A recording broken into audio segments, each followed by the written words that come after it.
This is the MIAA Weekly. Welcome to the third installment of the MIAA Weekly. I'm Matt Witwicky, better known as Witt to a lot of folks in the D2 world. Joined with me by Jon Dykstra from the Maryville Forum. John, how have things been in your world lately? They've been eventful. You've kind of got a somber tone to you tonight, Witt. Could that be? I mean, we'll get to the pick'em later, but I'm wondering if that's an indication of things to come.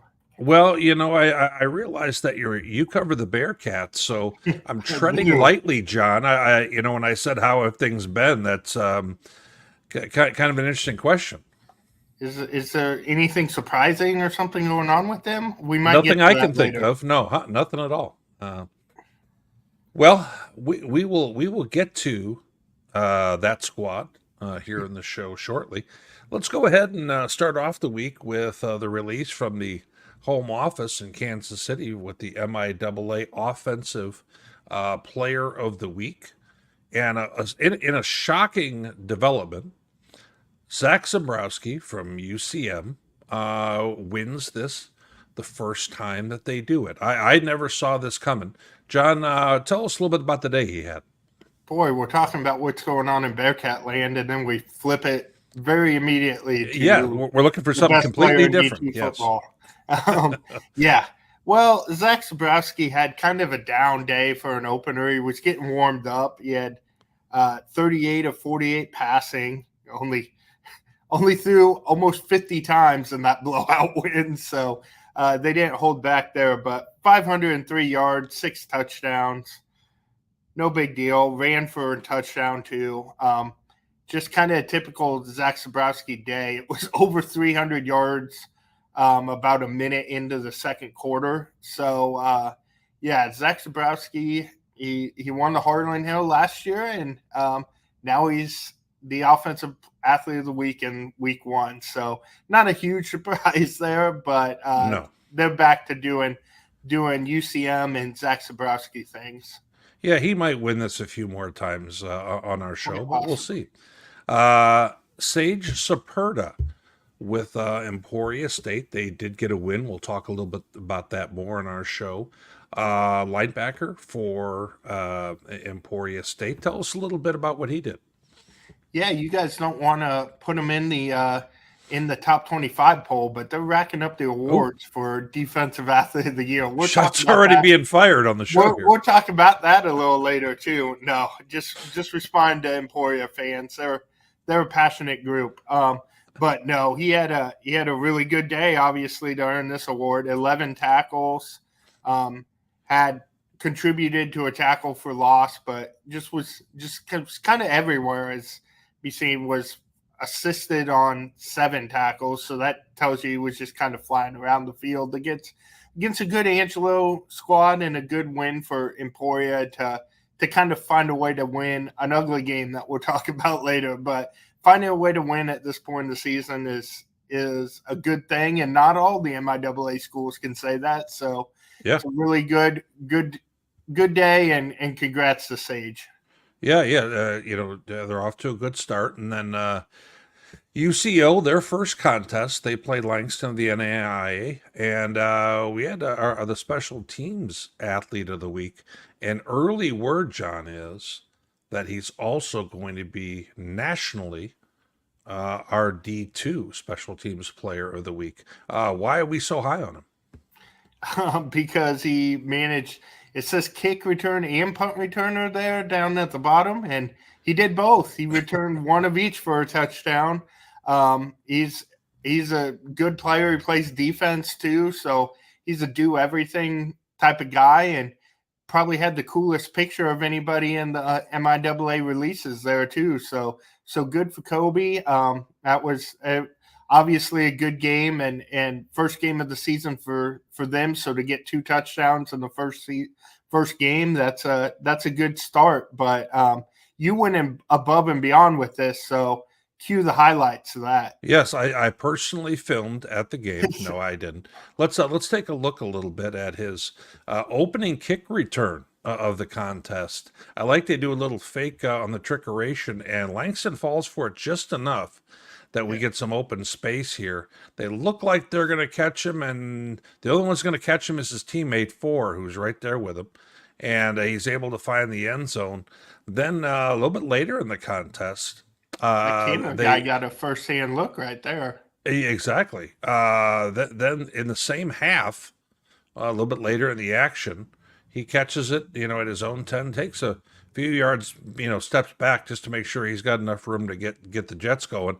Then he's holding the ball like a grape as he continues to run with the ball and turns, and wow. I like that's the quite a pointing, day. though, letting everybody know which way he's going. Yeah. I mean, that was directing traffic and the whole deal. That was quite the play. But, congratulations, to Kobe. Fantastic week. And I noticed that he's got a different color mouthpiece for when he's doing kick returns and punt returns. Oh, that's true. Hadn't like realized that.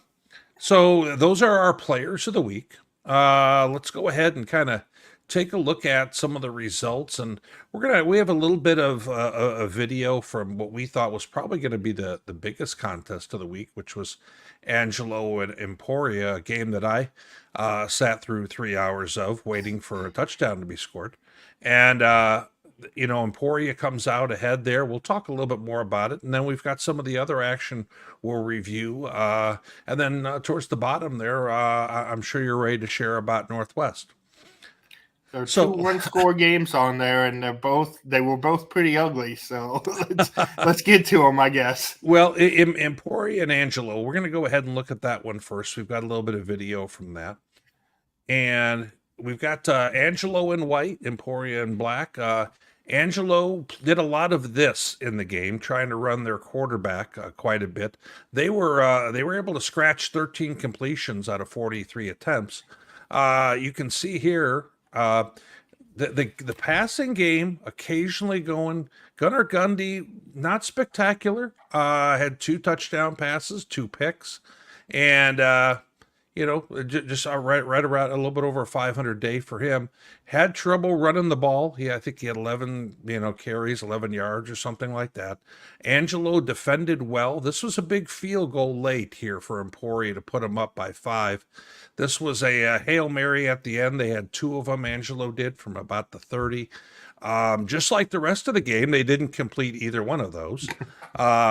It was great for Emporia to notch a win in a game where, if we kind of take a look at it, they were outgained in this contest and limited to 282 yards. Emporia was with 11 first downs. And they could not run the ball, John. They could not get the running game going at all. Tyler Common was able to get things going a little bit with Gunnar Gundy, which was something we were kind of concerned about a week ago. But outside of that, they were having some trouble with their offense. And fortunately enough, Angelo State, every time they got in the red zone, they pretty much had capped out there and couldn't get a touchdown, and led to a field goal each time. Their field goal kicker was 4 for 4, but 13 of 43 passing is not going to win you a whole lot of football games. And Angelo is frankly offensively challenged right now. And Emporia did enough to get by and get this win. And at this point here, with a brand new starting quarterback, they're just looking to scratch wins, John, but it wasn't real pretty.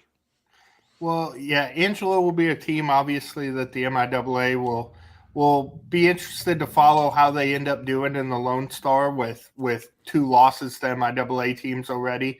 2 of, I would say, most people's top 4 MIAA teams. So with Hayes and Emporia. So that's interesting. But, I mean, Angelo had 24 more plays than Emporia in this game. Mm-hmm. And they still were able to only muster that offensively. It's not a great day, obviously. They Emporia, when push comes to shove, kind of fed Tyler Common at the end of the game, I thought, and that got him going a little bit. But it wasn't pretty, but a win is a win at this point in the year for Emporia, I think. And I they will take it. But if they're going to compete with those big three that we perceive to be the big three in the league, they're going to have to continue improving as the year goes on here. Yeah, absolutely. Well, you and I were talking a moment ago about kind of the other games that we had here on the slate. Central Mo, 63-21. I'm not sure there's a whole lot to that. I think we both kind of saw that kind of contest where Central Mo was going to get up a whole bunch early and just kind of run away in this one. Is that pretty much what you had? I mean, it was 42-0 a minute into the second quarter. So that score rough. Doesn't even really show what that game. I mean, I guess they maintained that margin the rest of the way and played an even game from there on out. But yeah, UCM is an offensive machine, and Northeastern State is not. We'll still see if Northeastern State is improved as kind of an MIAA adjacent team. Going to be playing all these teams because they did challenge Western last week. But when you play those big three, that's kind of a cut above, I think, and especially UCM and Pitt. So yeah, it was expected what happened in this game, and Zabrowski's still really good, and UCM is going to be rolling for a while until we get to some of these bigger matchups. Yeah. Now, we thought Langston would give Central Oklahoma a little bit more of a game than they did. Tell me a little bit about what happened in that one. Yeah, I picked it closer because I wasn't really sure on Langston. I know they've had a tumultuous off season and everything. Yep. But it's a good look for Central Oklahoma, but the real tests are still coming with them. But it's just nice to find a rhythm early. I know we had talked before about the quarterback situation there, and both Jet Huff and Dawson Hurl played in this game. Jet Huff was really good, 12 for 16. Only 192 yards, but 4 touchdowns, no interceptions. So That's what you want to see out of your quarterback. That I think the tea leaves were kind of saying was going to beat out Dawson Hurl, who's obviously an MIAA veteran at this point. But 2 running backs going over 100 yards. I mean, it was a 72-0 game, so you're not going to take too much from it. But It's better than not having that happen against an NAIA school. Well, and I saw the defense had 3 picks. So It sounds like a pretty complete football game when you also consider the special teams that we saw. I was going to say, we just saw the special teams player of the week. So yeah, good day for the Broncos. Now, Missouri Western and Fort Hays, we probably would have said before the year that this was going to be our nail biter of a game, but Missouri Western was pretty uninspiring in their first contest. Mm-hmm. And in this one here, this was a close ball game, and then Fort Hays kind of takes over late. Yeah, Western was up 13-10 at halftime, so it was a good game for a while. It was a 7-point game until like 3 minutes left in the game, when Hayes was able to punch across one more touchdown. So a good win for Hayes, kind of took care of business. As we talked about last week, they've had their troubles with Western in the past. So getting this win is a good sign. From the Missouri Western standpoint, they had a quarterback change. They went to Brandon Burwald, I believe is how you say his name. And he was more effective on the ground than through the air. He had 88 yards rushing, which is interesting, but only 120 yards passing. No interceptions, though, which I think is kind of the big thing that Kane Donovan was struggling with, was those turnovers. So that'll be interesting to see for Western moving forward if he gives them a little bit more a different dynamic.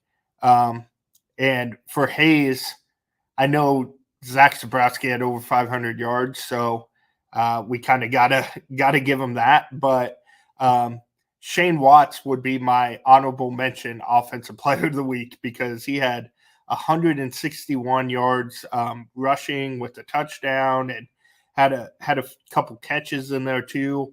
I think he's just these first couple weeks has really been a standout for Hayes and gives their offense another dimension that I don't know if we were completely sure they were going to have going into the year. Yeah, no question. Do you kind of get the feeling, John, that from where we thought they would be versus where Western is at, do you feel they're slipping a little bit? They lost a lot on offense going into the season.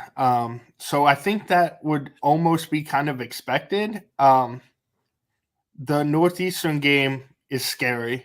The fact that UCM did what they did to them the week after they had so much trouble. I think this is almost a positive result. I'm sure the Western people had higher hopes than that, but this week, being within 7 with 3 minutes left against Fort Hays State, who I think is a really good team, we covered it ad nauseum. Right.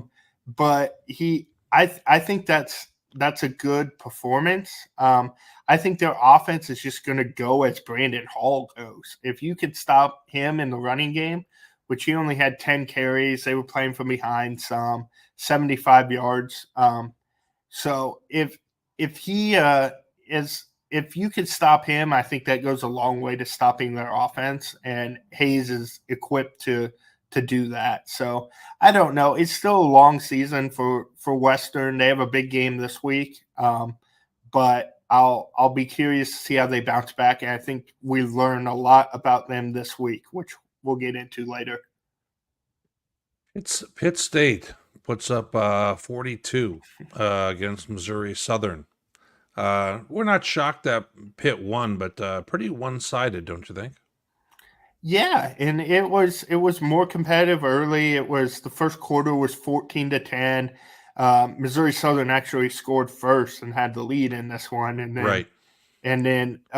The second quarter and kind of the rest of the game was all dominated by Pitt State. But Right. after the Ferris game, I think we all kind of are Pitt believers and have them thought to be one of the best teams in Division II, and one of the best teams in Division II should probably do this to Missouri Southern, who I think is an improved team, but a little similar to Western, where they still have quite a bit to prove. It'll be interesting moving forward with that, but Pitt State is just really good. They can do a lot of things to you, attack you with multiple running backs. Right. Dotson had a really good game, 278 yards passing on only 12 completions. So I saw that. Four scores too, right? Yeah, he was getting the big plays going. They were not lacking for that with I a thought they bunch of showed good different balance also, John. They were over 200 yards, both run and pass. And if you can be that, you're not going to lose very many football games.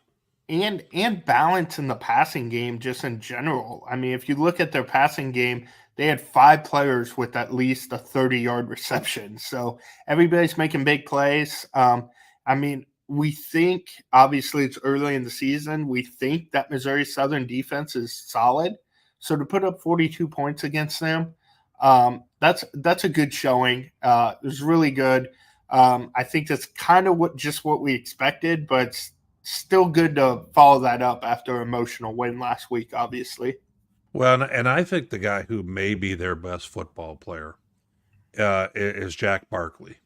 Watching him up close, I mean, he's just all around the football. He had 8 tackles, 1.5 TFLs. He's just going to be a name that we're going to call, I think, quite a bit this season, and there's a reason he's on our Elite 100 team for sure. He was my preseason pick. I did the preseason awards for MIAA Player of the Year or Defensive Player of the Year, excuse me. And if it wasn't him, it might be his partner at linebacker there, Alex Gaskell. He's Right. a really good player too. He actually led him in tackles this game with 10.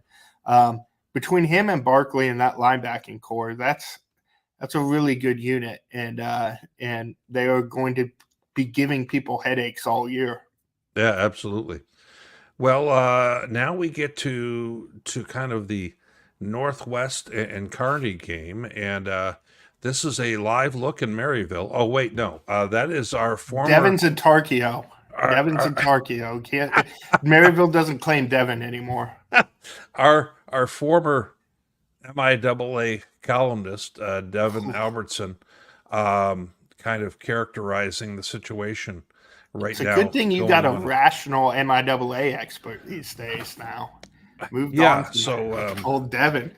you know, compared to some of the comments areas on social media, this is fairly tame. But That is accurate. you know, moving on over to this game, and you know what? Let's be honest. This is not all about Northwest Missouri State. Nebraska Kearney now gets out to 2-0. A squad that was picked last in the conference is now having a little bit of a come up here. Now, let's be frank. They still have a whole lot of games left on the schedule, but 2-0 was probably not where we had them before the season began, if we're going to be real frank. You know, it looked to me like Northwest got out of the gate great on this one. And then you notice after those 14, they didn't find the scoreboard again. John, tell me a little bit about this. Yeah, if you go into a game and tell me that Northwest quarterback is going to throw for 300 yards, I'm going to say, how did they lose that game going into the year? But the rushing offense has been non-existent this year.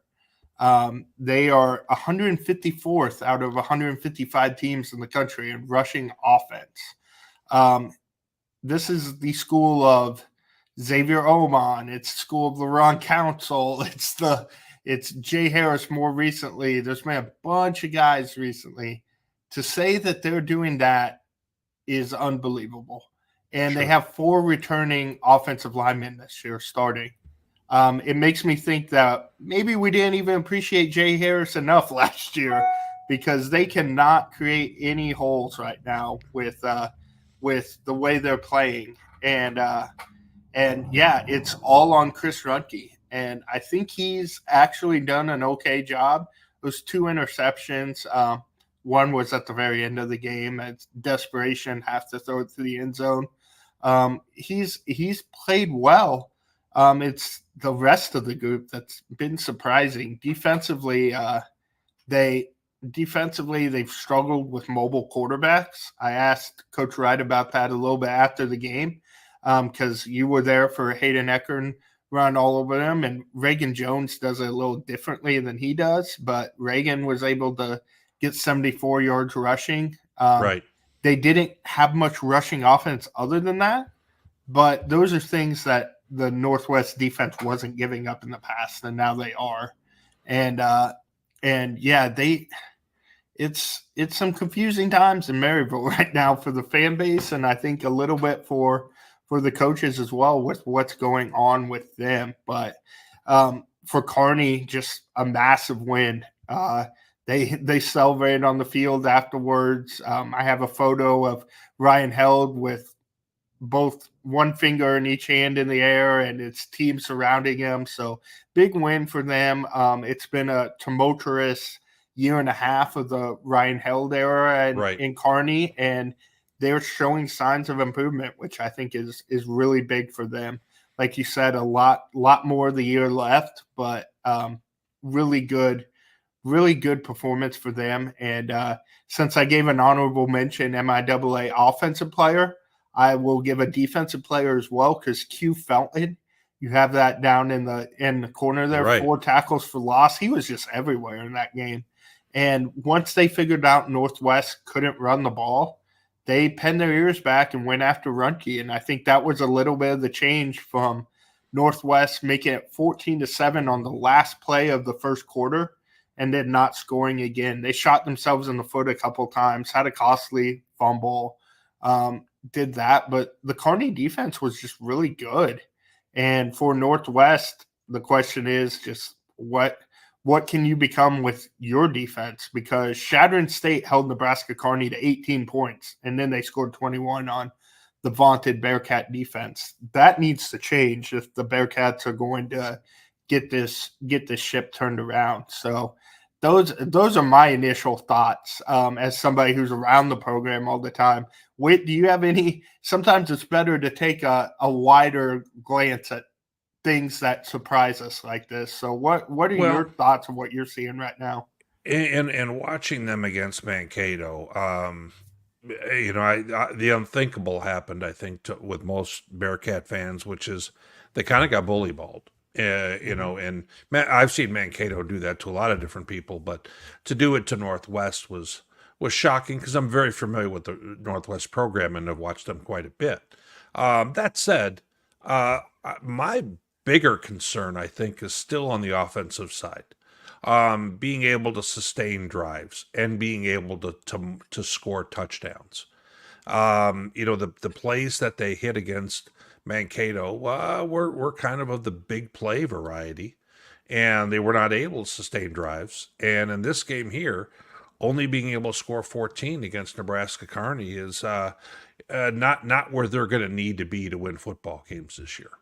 At the same time, Nebraska Kearney, I think, is trending to becoming a more interesting team, John, than most people would have thought during this MIAA season. Yeah, they're definitely improved, and they're certainly trending to be better than last. So Yeah. that's better than they were picked. I will say it's a weird place to be as a Bearcat person who watches them every week because it's used to be like, oh, 3rd and 5, now we have to pass the ball. How is that going to work? How can they get it? Whereas 3rd and 1 was just, okay, they're going to lean on them, give it to your big back, whoever it is, Jay Harris last year, and you're going to get it. Now it's like 3rd and 1. Man, they're doomed because they can't get any push, and they're going to run the ball because you're supposed to run the ball in this situation, and you're going to get stuffed for a 2-yard loss. And it felt like that happened like 4 times against Kearney. And if you're not getting push against Kearney, who isn't the biggest defensive line, they'll certainly see. It's not like Mankato, and it's not like some other teams you're going to see moving forward. That's a real concern, and I don't know if this rushing defense is going to get, or rushing offense is going to get any better as they go. So, yeah, a lot of this is coming from a Northwest perspective because that's the real surprising thing about this game. But shout out to Kearney, and that's a shocker. It was unanimous in our MIAA picks this week in the paper. I think there's 7 guys in that, and they all picked Northwest by a pretty good margin. So, yeah, not many people saw that coming. Well, as you remember, I had a real fear that this was, for Northwest fans, I know a bunch of them, that this was going to be an ugly football game, but that Northwest would come out in the end. And for Bearcat fans, I mean, I'll be real frank with you. I'm up here in Sioux Falls, and a lot of people know that I've followed the University of Sioux Falls for a long time, and they had their first losing season in 30 years. That's a long time, and have had a lot of success, a lot of glory days in the MIAA and championships and things of that sort. And last year they won 3 games, and they became an unpredictable football team. And for when you're used to winning a lot, and all of a sudden you become a team that's below 500, you get a chance to see how the other half lives when your team is unpredictable week to week. And it can be a very humbling experience. Now, the Bearcats may still go ahead and get this ship right, but there's a lot of real tough wins that'll be on the schedule for them still upcoming. So we'll see how that goes. And, as we mentioned, I think Kearney is certainly a more interesting squad than the last place finish they were projected for. So we'll see how that ends up turning out. I think the key for the Bearcats is to raise themselves to the level of unpredictability, because right now it feels pretty predictable with how they're performing. So hopefully they raise their level to become unpredictable. Well, my predictable performance here has become apparently worse than Massey, and with your 4-3 not good start, you've caught up with me as well. So I'm not, I instantly regretted my Angelo decision last week, as you know, but I stuck with it, And Might have goaded you into that one a little bit. well, then it was all the more frustrating getting a chance to watch them and their anemic offense in that game where, they had a long pass, John, and the guy gets pulled down at the 4-yard line after it was kind of like taking a triple and, turning it into a double. And he gets tackled, and I just said, they're not going to score a touchdown here. And sure enough, they didn't. They kicked a field goal, and I thought, I'm going to lose this game in the pick'em, and here we are.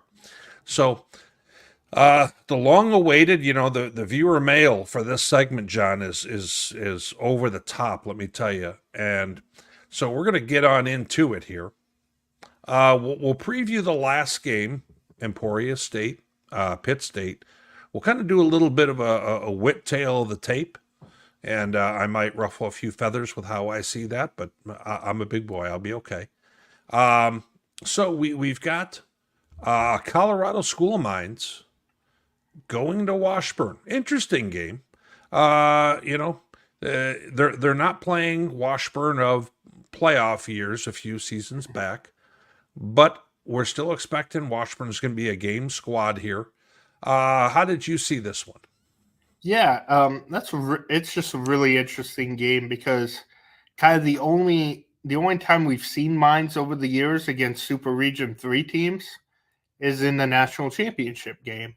And now they play a team that won't be in the playoffs with Washburn, so they should win. But it's still kind of interesting just to see them against somebody outside the RMAC and outside. They play a lot of Lone Star teams, and I know the Northern Sun in the playoffs. So it'll be interesting to see them match up with them. I think they are certainly ready for the challenge of going to Topeka. But it'll just be fun to see how they do with that trip to Kansas. So hasn't been great going to Kansas for Super Region 4 so far with Angelo. So but I've got Mines winning it 42-13. I think they're a better team, a deeper team, and okay. But it'll be fun to watch, that's for sure. Well, Colorado School of Mines is breaking in new quarterback, Evan Foster, who, when I say new, he's been the backup for John Matoka for the entire time, I believe, which includes like pre-COVID. So he's been around the program for a real long time, and they're really supplementing how they do things quite a bit with the run game. I don't think they're trying to make him to quote unquote win the game per se, and they've gotten more experienced in the run game. Some of their backs, and I would imagine we're going to see some of that as well. But they still have Max McLeod, who's probably as good as any wide receiver in Division II, and they still bring back plenty from that defense. I have Mines winning this one 38-14. I don't think we see it a whole lot differently. Now, our friend over at MIAA, the computer ranking system, in case anyone's wondering when we say MIAA, what does that mean? He's not a guy sitting in the back. MIAA is a computer rating system that's probably the most utilized, I would say, out there. And they have Colorado Mines at a 13.5 favorite. I got Mines to cover on this one. Yeah, I would too. I'll be curious to see our friends on the RMAC show. They will probably be surprised by only that 2 touchdown margin when they look at the Massey numbers. But and for those who don't know, since we rarely have a chance to highlight Colorado School of Mines as far as the MIAA goes, there's always a stat that I forget who likes to pull it out on the national show, but do you want to tell people about the transfers over the years at the Colorado School of Mines? They and Harding are kind of the 2 schools that come to mind for me, John.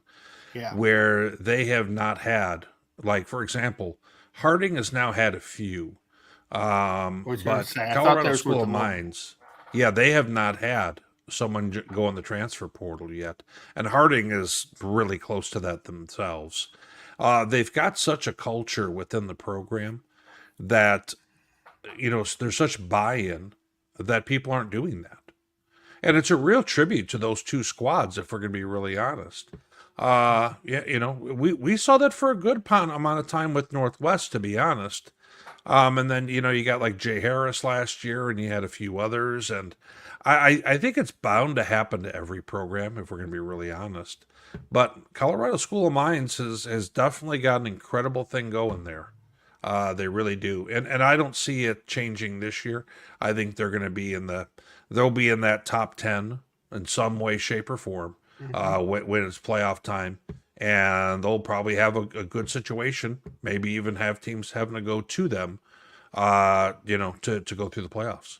Yeah, it goes back to the MIAA scheduling really well when you have teams like Mankato, Ferris State, Colorado School of Mines, even Angelo. We'll see what they turn into, but perennial powers doing this non-con thing. It's been pretty fun to watch. So absolutely, but I've delayed it as long as we can. We got to get to this next game. Oh, is there a big game next? Oh yeah, apparently. In the eye of the beholder.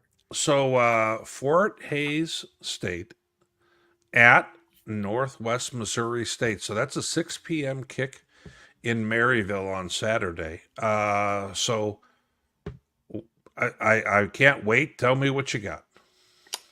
I got Hayes 27, Northwest 14.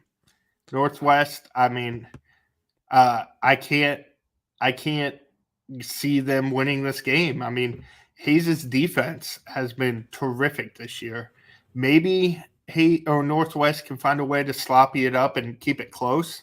And that's kind of what I have with 27-14 is a little bit of keep it close, but I just can't see them scoring enough on that Hayes defense to really make this more than a little similar to the Western game, where maybe it's a one-score game in the second half and then Hayes puts it away. But I think Hayes is a legitimate top 15, top 20 team in the country, and a team like that isn't going to lose to Northwest in the state that they are in right now. Well, funny you say that. Massey does not agree with you. No, I assumed not. Massey, despite the fact that these are both MIAA teams, so the MIAA factor is canceled out. There's a special Northwest factor, though. Well, apparently, Northwest is favored by 3.5. Okay. So I don't necessarily feel that that's the way this is going to turn out myself. I have Fort Hays winning 24-10. I just have a feeling that I said it before, and I think Fort Hays State is the team Northwest wants to be this year, meaning the style of play that they have. They have an experienced quarterback who I think is kind of the difference in a game like this. But if Northwest is going to get off the canvas and answer the bell, this is the time.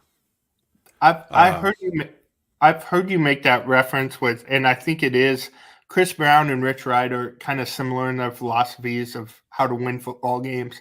I think they're the team that Northwest envisioned themselves being last year before Hohensee got hurt. Yep. With the veteran game manager quarterback, strong running game. Shane Watts is kind of having a breakout year similar to what Jay Harris. They're very different types of players, but kind of that star running back and then a great defense led by a great defensive line. Yeah, you are not far off with that comparison, that's for sure. Well, I don't know how many games we're going to have different this week, but we're going to pick them what our thoughts are truly anyway. We got Missouri Southern going to Missouri Western in St. Joe, 6 o'clock kick as well on Saturday. Is this game as easy as we think it is, or who do you got? I don't know who you think it's easy for. Well, Massey has got Missouri Western. Mo West is a 9-point favorite. Just putting that out there, dangling that out there. Not so fast, my friend. Southern beat them last year. Every once in a while, like a little upset special. And if I was putting money on it, I would probably pick Western to win, being at home and in St. Joe. But you know what? I've said it before. I like Atiba.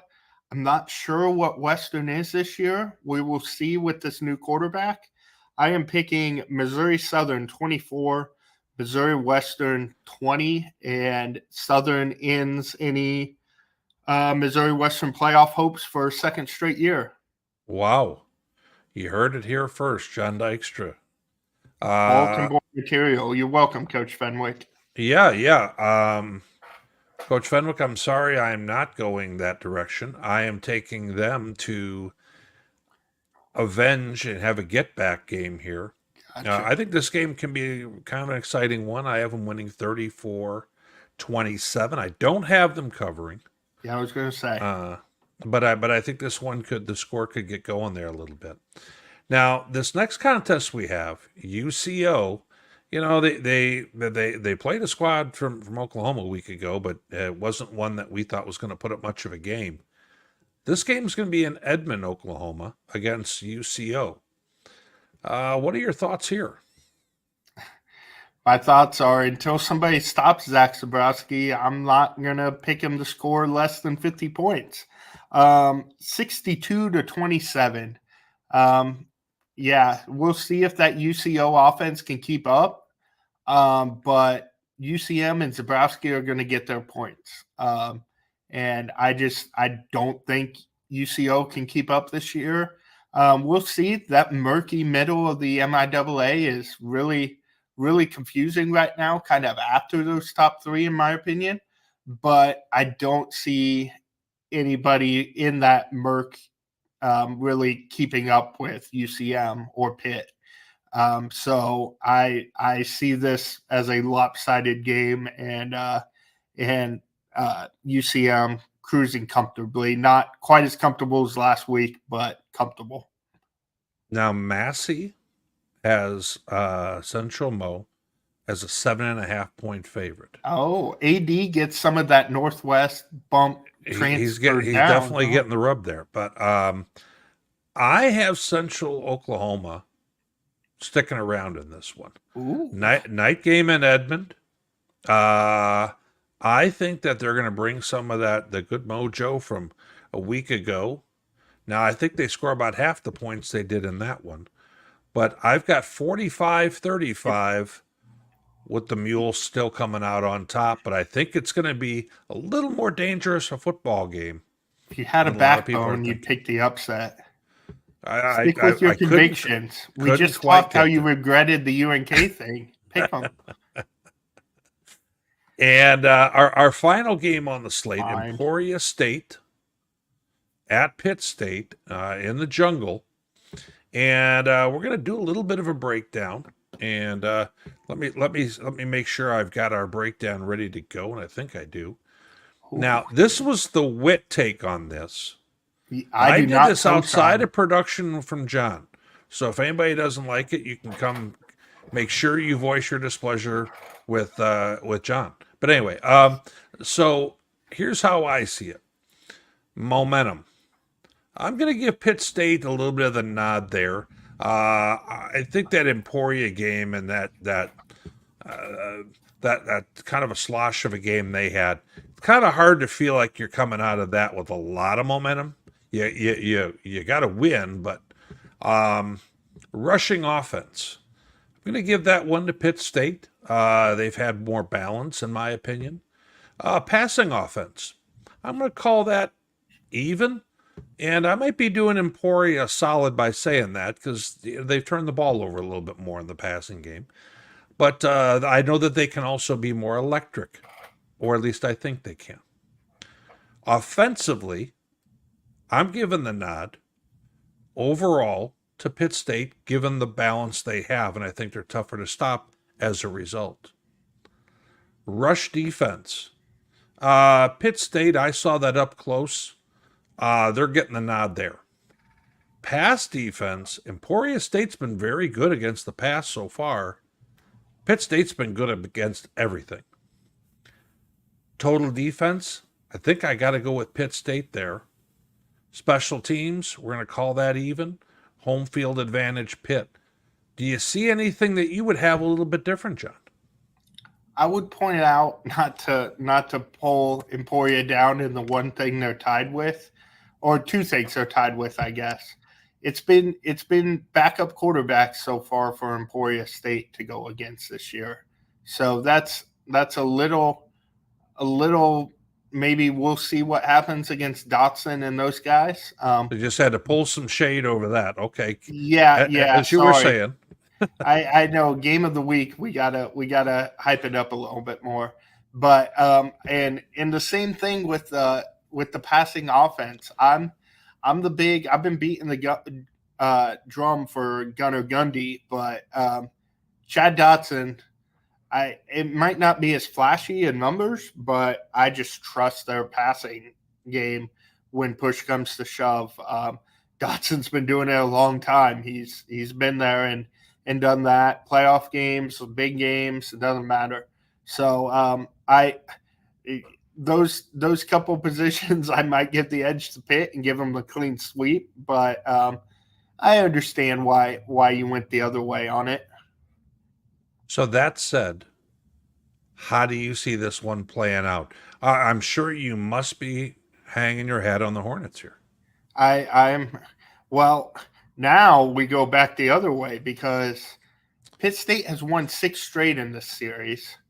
But the last 3 games, 2021 was 30-28, 2022 14-13, and then last year was 33-25. So it was a 2-score game, but they've been competitive matchups in the past with these teams going at it. And I think it's semi-competitive again this year. But at the end of the day, Pitt's just too much, I think. And like I said before, the teams in that middle class are going to have a hard time competing with these teams at the top of the MIAA, I think. And I see Pitt getting a win fairly comfortably, never really in doubt type of win, 37-24. Wow. I have a very close outcome myself. I think Pitt State is going to win up front. And especially on the defensive side, I think they're going to force Emporia to be one-dimensional. I don't think they're going to let them run the football. And I think they're going to get after Gunnar Gundy a little bit. And I think that's going to make that a challenging day for Emporia. So I have Pitt State 34-17. Not a whole lot different than what you did right there. No, yep, pretty similar. Well, let's go ahead and you and I talked a little bit before the show about let's go ahead and keep our MIAA viewing audience kind of abreast of how are the teams in conference looking. What do they look like on the top 25 landscape? Now, keep in mind, since this is D2football.com that you're watching with our programming, we're going to be using our numbers here because I'll be real frank. I think that we have the best poll out there, and I've said that for years. John, you are a voter on our poll and have been for a few years. And, I always say it's it's an eye-opening process because you get a chance to see a little bit more of what's going on abroad where, it's real easy just to get used to what's going on in your little area. Mm-hmm. Now, in this case here, we're going to highlight in kind of that silver color. The MIAA is the second and third ranked teams, and then you got Fort Hays at 21. Now, some people would say, hey, Witt, how do you not have Emporia State on this list? And, I talked a little bit on our national show about this because I know the coaches have them at 21, and that just came out today. I did not see enough from them. I know that they beat Angelo. Angelo's now got 2 losses and has not shown me a whole lot in either one, honestly. I just don't think their offense is enough to be a playoff caliber team.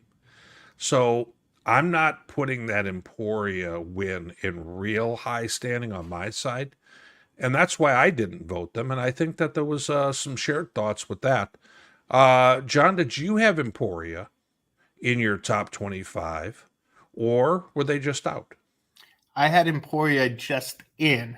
I had him at number 24 in my poll this week.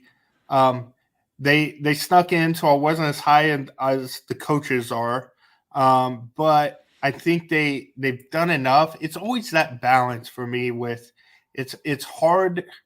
This voting in this poll has been really fun because I've learned a lot more about the rest of the country doing it. Sure. But it's always a tough matchup of, are you grading off resume or are you grading off if these two teams met on the field? How would you pick the game? Because I have Fort Hays State at number 15, and that's a little bit of a mix of both, I think, because I think there are quite a few teams above them in of those 20 teams in front of them in that poll that I would pick Fort Hays to win at a neutral site over. But at the same time, it's some teams going to be in the Final Four that I don't have in my top 9 right now because I don't have a super region. The poll is the exact same. They don't have a super region 1 team until 9. So you kind of balance how far teams are going to make it, what they've earned to get there versus the perception and how you would see them falling. So I think that's important to keep in mind. With that said, if you look at the MIAA Super Region, and come playoff time, we'll talk more about Super Region 3. The top 4 teams in this poll are from Super Region 3, and I don't think there's too much debate among those top 4. So that's really interesting. And then Ferris is number 8, which some people would say is probably the 5th or right there with the top teams. I have them at 8 still in the highest one-loss team in mind. My top 10 is the exact same as our current top 10 right now, except it flips Mines and Minnesota State. But that's going to be a really fun matchup if we get that in the playoffs. But that's so I'm kind of in lockstep with what this poll has, and I think the voters, myself included, but I think the other voters did a very good job, and I think it's a very fair poll, and I have no problem with Emporia not being in it because, like I said, they're number 24 for me. You could shuffle out those last 5 with the next 5 out and make a lot of interesting cases there. Those last few, I've always said that the difference between about 23 and 30 is not a whole lot. It's and some things that I was a little bit surprised is Fort Hays in the coaches poll is 25, so they are below Emporia, and I'll be honest, I don't see that right now, and I don't see it on the field right now. And I think I'm justified in saying that with our results currently. I think that's interesting because I've seen in our MIAA media text threads, and I won't name names on who has who where, but that'll be another show and we'll break that out. But okay. I haven't okayed that, but there are people who still say power rankings, Emporia and then Hays, and I don't understand that. But as we've documented, I'm a Hays fanboy, and I've been a fan of Hays all year and all off season. Well, there's respect for what they have been. And they have been better the last handful of years. I just think there's less question marks. Maybe by the end of the season, Emporia gets there, but I think right now there's just that defense they have, I think, gets underrated, and they're not going to win by the margins. I mean, Emporia hasn't had the crazy margins yet either, but as the season goes, I think Emporia might blow out the bad teams by a little bit more than Hays does. But I think come playoff time, you want Hays. Yeah, they're more of explosive offense. And now an interesting twist is that the coaches poll, Kearney got 2 votes. Massey. Well, I don't. There's 2 coaches in the AFCA poll that have them as a top 25 team. You know what? While we don't at this point, that's still a feather in the cap to Kearney in terms of how they've gotten out to this start of the season. That's awesome for them. The top 4 teams that we talked about are really the only teams that I considered for the poll. But that's awesome. And if Kearney keeps it up, I'll consider them because they have turned it around. They just need to prove a little bit more, in my opinion.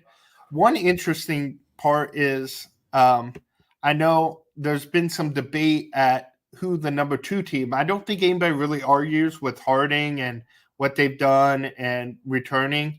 But since it's 2 MIAA teams, I'll turn it to you. This, like I said, is how I had it picked. Would you have – I think nobody could argue that Pitt has a better resume this season so far. I have Pitt as 2. You have that flipped? I have Pitt as 2. Yeah. I had just on the strength of playing Ferris, right? Well, my thoughts is that who won the game last year? Yeah. And now I combine that with what's happened this year. And, I think Pitt's loss at Grand Valley was on an equal level to the loss that Central Mo had at Harding. And not everyone's going to agree with that, but that's just my way of seeing it. I think I thought Grand Valley, you could make a case that they may have had the best football team last year. And as they got towards the end, they got some injuries, they ran out of gas, and they were up after 3 quarters at Harding, and Harding finished the game, and Grand Valley didn't. So I think it was that close with those. So I have Pitt. I think I always have to look at this as not only how good a team are they from what we've known recently, which was last year, but also what have they accomplished this year? Yeah. And I mean, Pitt State's going to have the best win against a top team for probably quite some time in this poll. And for me, that gets them to 2. And I thought the way Harding finished out the year last year, that they have to be number 1 until someone shows otherwise.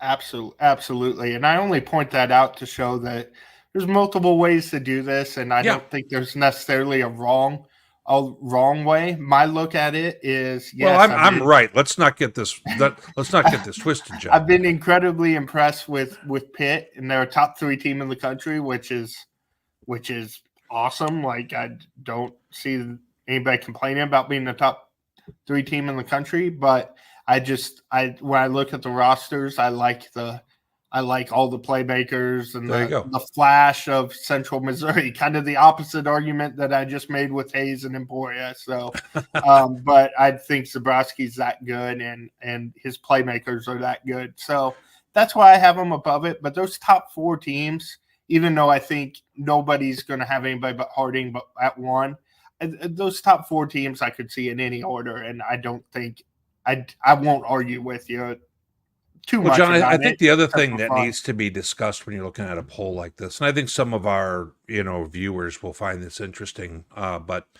Mankato moved up. They were 11 to start the year, and they've now advanced to 7. They passed Kutztown, who was ahead of them, and Slippery Rock, for that matter, was ahead of them.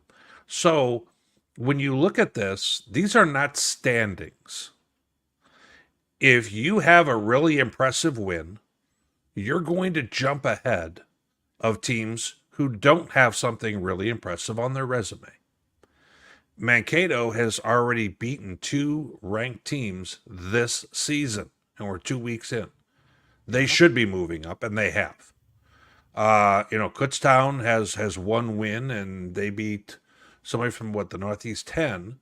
That's not the same. It's just not. And so you need to make sure that you don't get yourself locked into this thought of, well, we were 9th last week, so we can't possibly be anything less than that this week.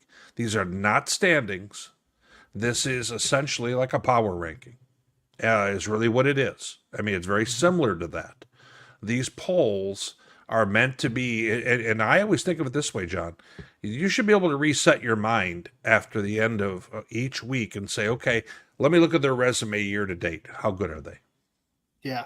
And Ferris has a loss, obviously, and they're still number 8. And I would say we might be too low on them. And they had a loss that they weren't that close in. I'm gonna bump them down because of that, but it goes back to what I said before. If these teams lined up on a neutral field, you don't have Kutztown beat, right? exactly. What would happen? Yeah, and so that's the balance with these. And It's not an being inexact science disrespectful. too. Yeah, it's hard to do. I would argue that doing a Division one would be easier than doing Division two at times, just because of the regionalization Yeah. and not seeing. It's nice that we've got non-conference games. I will point out, like we covered before.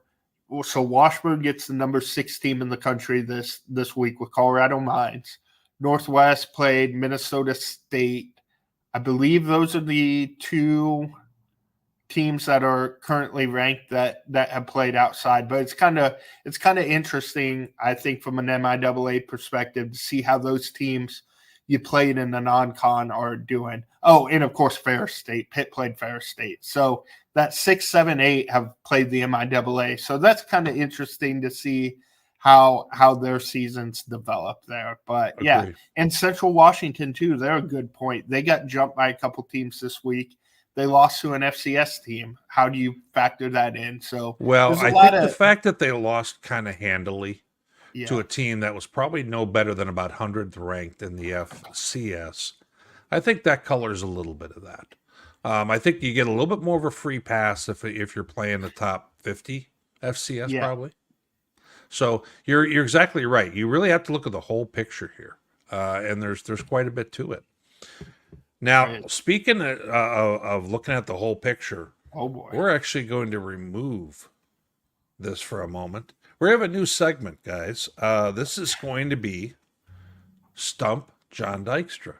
Oh boy. You saved Now, this as a surprise, and now I'm yeah, you had no idea the surprise you were in for. pulling up Google as fast as I can. We've got pictures of you from as you were a child that we're no, I'm just kidding. I was gonna say, Here's what we have. I've done this on my Northern Sun podcast, and my expert Tom Frederick, he gets some, misses some. These are not going to be what I think are that easy of questions, or maybe I'm messing with you. So, Maybe. my first question for you: who is leading the MIAA so far in total passing yards? See, the immediate thought, I'm going to take me through this, is Zach Zabrowski. We're gonna start timing he- this segment. I can Is already he tell. doing it after one game, though, is the question. And as I go around the league in my head, I think it is Chris Ruhnke. John Dykstra gets the first question right, just right out of the gate.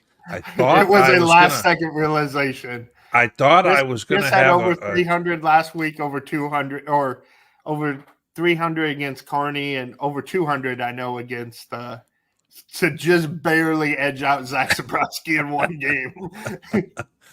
who is leading the MIAA in rushing yards? I am going to say that it is. My immediate thought is Shane Watts, but that's not a final answer.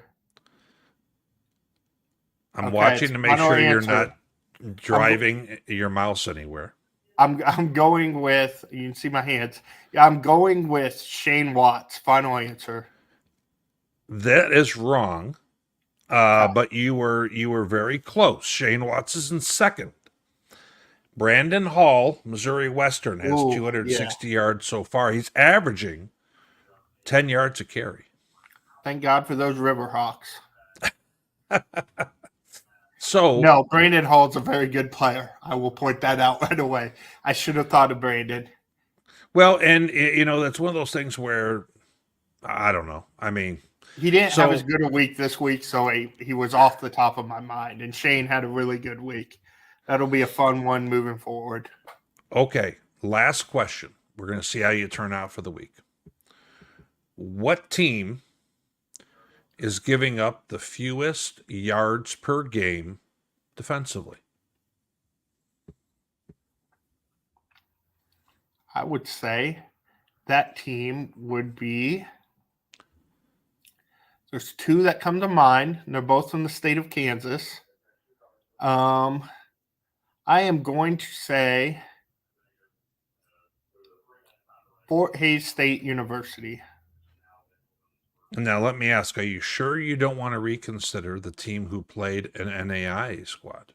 Oh, yes, that's probably a good decision. Now I'm worried that you're trying to trick me and Hayes still somehow did it. But yes, Central Oklahoma is probably the right pick here. Pitt State is the answer.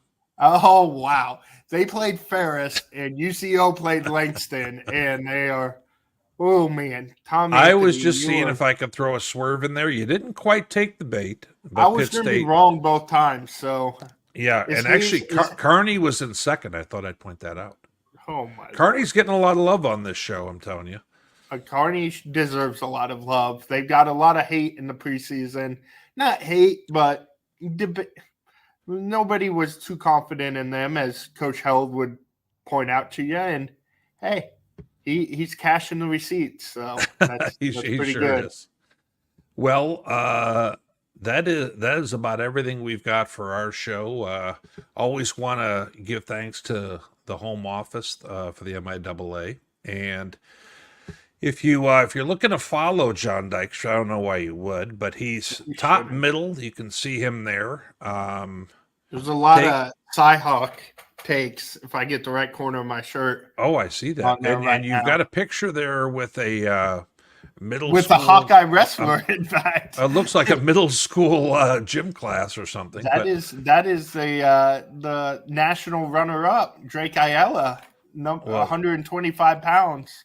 There we go. I am like 3 Drake Ayala's, so that is why he looks like a middle schooler. You might be dwarfing him in that picture, but might be.